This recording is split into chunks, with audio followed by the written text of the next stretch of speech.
வணக்கம் நண்பர்களே. சாயங்காலம் 6 மணி. நான் மாடியில் இருக்கிற எங்கள் கிச்சனுக்கு டீ போடுறதுக்கு, அப்புறம் நாளைக்கு தேவையான காய்கறிலாம் வெட்டி வைக்கிறதுக்காக வந்தேன்.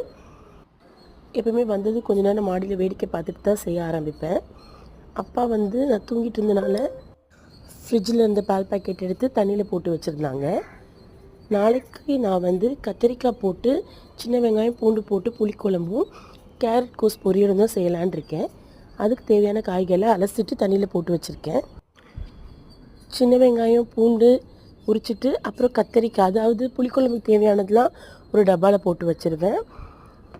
கேரட் கோஸ் பொரியலுக்கு தேவையானதெல்லாம் தனியாக ஒரு டப்பாவில் போட்டு வச்சுருவேன். காலையில் ரொம்ப ஈஸியாக இருக்கும். கல்யாண வீட்டுக்கு போயிருந்தப்போ ரிட்டன் கிஃப்டாக இந்த சாப்பர் கிடச்சிச்சு. ஓரளவுக்கு பெருசாக கோஸ்லாம் கட் பண்ணிவிட்டு இதுக்குள்ளே போட்டுட்டு நல்லா இந்த மாதிரி மேலே இருக்கிறத ப்ரெஸ் பண்ணிங்கன்னா 2 கை வச்சு ப்ரெஸ் பண்ணணும். ஃபைனாக சாப் ஆயிரும். நிறைய டைம் சேவ் ஆகுது.